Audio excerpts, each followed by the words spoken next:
টলিপাড়ায় তৈরি হয়েছে এক নতুন বিতর্ক। শুরু হয়েছে একে অপরকে কাদা ছোঁড়াছুড়ি। সহ্য করলে মানুষ সীমা ছাড়িয়ে যায়। নাম না করে অভিনেতা জিতুর বিরুদ্ধে বিস্ফোরক অভিনেত্রী দিতিপ্রিয়া। তার উত্তরেই বা কি বললেন জিতু কমল?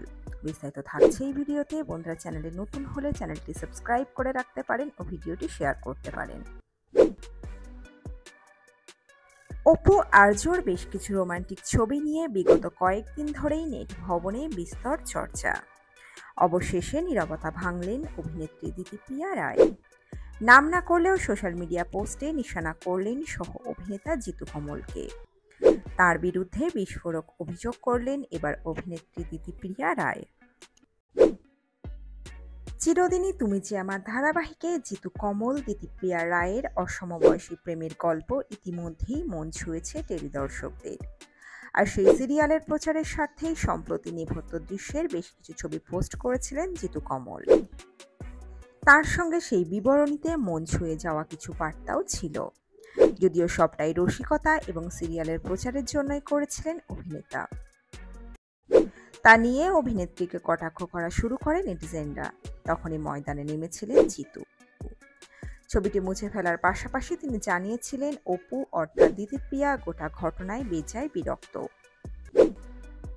সোমবার রাতে এই বিষয়ে সোশ্যাল মিডিয়ায় দীর্ঘ পোস্ট করলেন অভিনেত্রী। তার দাবি, এই বিষয়ে সরাসরি সহ অভিনেতার সঙ্গে কথাই হয়নি তাঁর। তিনি লেখেন, আমি শুধুমাত্র প্রোডাকশনকে জানিয়েছিলাম কারণ ছবিটা তাদেরই তোলা ছিল, আর ছবিটা আমার দৃষ্টিতে ইনঅ্যাপ্রোপ্রিয়েট মনে হয়। এরপরই নাম না করে জিতুর বিরুদ্ধে একাধিক বিস্ফোরক অভিযোগ করেন দিতিপ্রিয়া। তিনি লেখেন, বিভিন্ন সময়ে তাকে আপত্তিকর কথা বলেছেন তার সহ অভিনেতা।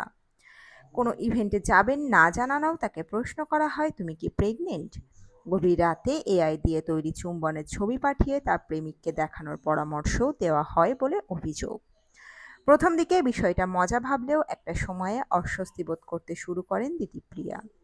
এদিনের পোস্টেই দিতিপ্রিয়া লিখেছেন, তিনি এ বিষয়ে মুখ খুলতে চাননি, তবে সহ্য করায় সমস্যা বাড়ছে, তাই বাধ্য হয়েই সোশ্যাল মিডিয়ায় পোস্টের সিদ্ধান্ত। প্রসঙ্গত, এই প্রেক্ষিতে সংবাদ মাধ্যমের তরফ থেকে যোগাযোগ করা হয় দিতিপ্রিয়ার সঙ্গে। তিনি বললেন, নিজের পেশাগত জীবন আর ব্যক্তিগত জীবন মিশিয়ে ফেলতে আমি একেবারেই পছন্দ করি না। অভিনয় করার জন্য আমি পারিশ্রমিক পাই, কাজ করি, বাড়ি আসি। কিন্তু বেশ কিছুদিন ধরে যা শুরু হয়েছে, আমার মা পরিবারকে টেনে এনে নানা ধরনের নেতিবাচক মন্তব্য করা হচ্ছে, এটা আমি সহ্য করব না। আমি পর্যন্ত ঠিক ছিল। আমার মাকে নিয়ে কি সমস্যা? আমার একটি ছবি নিয়ে সমস্যা ছিল, আপত্তি জানিয়েছি। আমরা মেয়ে বলে কি সব সহ্য করতে হবে? ছোটবেলা থেকে এখনো পর্যন্ত শুটিংয়ে সব সময় দিতিপ্রিয়ার সঙ্গে থাকেন তার মা, কিন্তু সেটে অভিনেত্রীর মায়ের আশা নিয়েও নাকি সমস্যা তার সহ অভিনেতার, এমনই শুনেছেন নায়িকা। দিতিপ্রিয়া লিখেছেন, রাত বিরেতে তার সহ অভিনেতার নানা ধরনের মেসেজে বিব্রত তিনি। প্রথমে সবই নিছক মজা মনে হয়েছিল, কিন্তু পরে তা তাকে অস্বস্তি দেয়। অভিনেত্রী লেখেন, আমি এতদিন চুপ ছিলাম, কারণ এসব নিয়ে গন্ডগোল করে কাজ নষ্ট করতে আমার পরিবার আমাকে শেখায়নি। আর চুপ থাকতে পারলাম না। কিছু মানুষ মুখ বুজে সহ্য করে গেলে কিছু মানুষ সীমা ছাড়িয়ে যায়। আমি কখনো অন্যায়ের সঙ্গে আপোষ করিনি আর করবও না। প্রতিদিনের এই কাটাছেঁড়া এখন খুব একতরফা হয়ে যাচ্ছে। তার এই লেখা যে পরোক্ষভাবে জিতুর জন্যই, তা বুঝতে বাকি নেই কারো। এ প্রসঙ্গে অভিনেত্রী সংবাদ মাধ্যমকে আরও বলেন, পরিবার আমায় শেখায়নি কারো নাম নিয়ে উক্তি করতে। পড়াশোনা করে বড় হয়েছি, এই কাদা ছোড়াছুড়ি করব বলে নয়। আমি না আছি কোনো প্রেমে, না আছি কোনো ঝামেলায়। তা যে জিতুর নামে এত অভিযোগ, তিনিই বা কি বলছেন? সংবাদ মাধ্যমের তরফে জিতুর সাথে যোগাযোগ করা হলে তিনি জানান, তিনি নাকি দেখেননি সেই পোস্ট। বিভিন্ন সাংবাদিকের তরফ থেকে ফোন পেয়েছেন এবং সেখান থেকেই গোটা ব্যাপারটা জানতে পেরেছেন। জিতুর প্রতিক্রিয়া জানতে চাওয়া হলে জবাব এলো, আমি তোমার কথা শুনে হাহা করে হেসেছি। কি বলবো এটা নিয়ে? বলেছি বাচ্চা, কিডিশ, ইম্যাচিওর। জিতু আরও জানান যে তিনি এই নিয়ে আপাতত কিছু লিখতে চান না সোশ্যাল মিডিয়াতে। ও যে অভিযোগ তুলেছে না, ও নিজেও জানে না এটা কতটা মারাত্মক।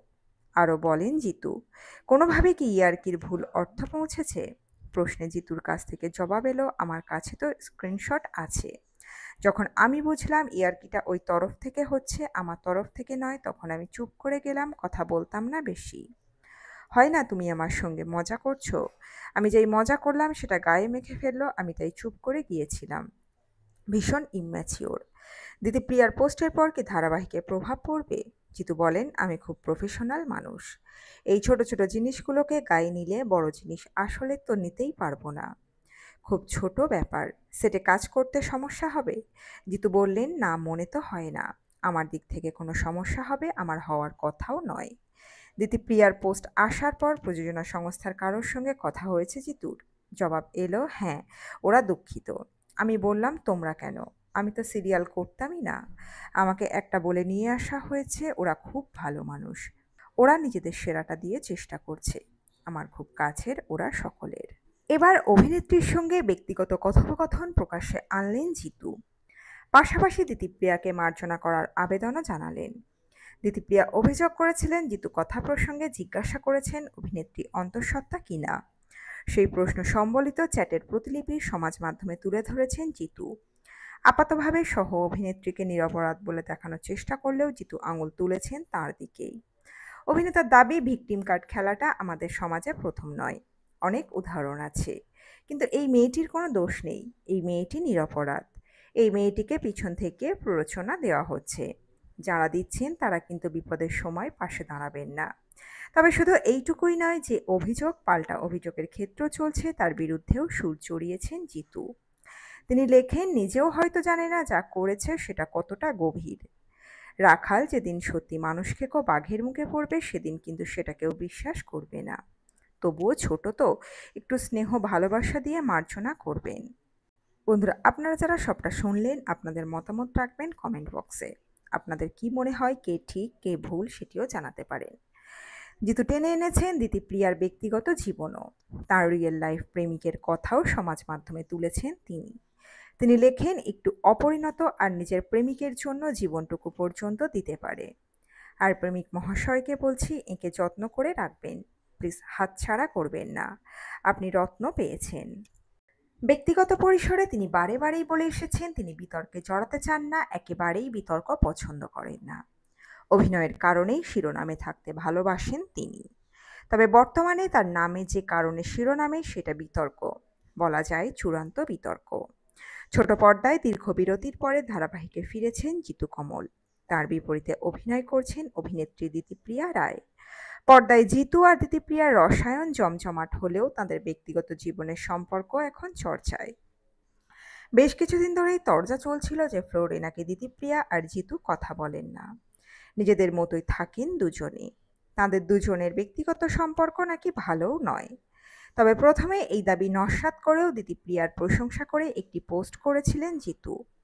পরে চ্যানেলের তরফ থেকে একটি ফেসবুক লাইভে জিতু ও দিতিপ্রিয়া পাশাপাশি বসে বার্তা দেন তাদের মধ্যে সব স্বাভাবিক রয়েছে। গোটাটাই গুঞ্জন। তবে রবিবার সন্ধ্যা থেকেই বদলে যায় গোটা বিষয়টা। প্রথমে শোনা গিয়েছিল জিতুর পোস্ট করা একটি ছবি নিয়ে আপত্তি জানান দিতিপ্রিয়া। সেই ছবি সোশ্যাল মিডিয়া থেকে সরিয়েও নেন জিতু। তবে দিতিপ্রিয়ার লম্বা পোস্ট পড়ে বোঝা যায় তার অভিযোগ গুরুতর। নাম না করেই তিনি জিতুর বিরুদ্ধে বিস্ফোরক সব অভিযোগ এনেছেন। দিতিপ্রিয়া সোশ্যাল মিডিয়ায় জানান, জিতু তাকে এমন অনেক বার্তা পাঠিয়েছে যা তাকে অস্বস্তিতে ফেলেছে। প্রথমে জিতু কমল এই বিষয় নিয়ে মুখ না খুললেও সোশ্যাল মিডিয়ায় পরে তিনি পাল্টা পোস্ট করেছেন। সেখানে নিজের ও দিতিপ্রিয়ার হোয়াটসঅ্যাপের স্ক্রিনশট সোশ্যাল মিডিয়ায় তুলে ধরেছেন। প্রসঙ্গত, দিতিপ্রিয়া যে অভিযোগগুলি করেছিলেন সত্যিই সেগুলি জিতুর কথোপকথনে রয়েছে। তবে সেই কথার উত্তরে দিতিপ্রিয়া কি লিখেছেন তার সমস্তটাই তুলে ধরেছেন জিতু। পাশাপাশি জিতু এও লিখেছেন, যদি জনান্তির মনে হয় তার কথোপকথনের মধ্যে কোনো রকম আপত্তিকর কিছু ছিল তাহলে তিনি নিজেকে বদলে নেবেন। নায়ক নায়িকার মধ্যে চূড়ান্ত তিক্ততা কি হবে ধারাবাহিকের ভবিষ্যৎ জানতে চাওয়া হয়েছিল জিতু কমলের কাছে। অভিনেতা বললেন, আমি কখনো আমার কাজকে ঠকাইনি। অনেক কষ্ট করে একটা ধারাবাহিক তৈরি হয়, দর্শকদের জনপ্রিয়তা পায়। একটা ধারাবাহিকের সঙ্গে বহু মানুষ জড়িয়ে থাকেন। ব্যক্তিগত দিক থেকে বলতে পারি, আমি এমন কিছু করব না যাতে আমার প্রযোজকের কোনো রকম ক্ষতি হয়। আমি দিতিপ্রিয়ার সঙ্গে এখনো সাবলীলভাবেই অভিনয় করতে প্রস্তুত। যদি চ্যানেল কর্তৃপক্ষ মনে করেন কোনো আলোচনার প্রয়োজন রয়েছে, আমার তরফ থেকে বলা হয়েছে তারা প্রয়োজন পড়লে আমায় ডেকে নিতে পারেন। সমস্যা মেটানোর জন্য যদি আলোচনায় বসতে হয়, আমি রাজি। কাজের ক্ষতি আমি কোনোদিন চাইনি, আজও চাইব না।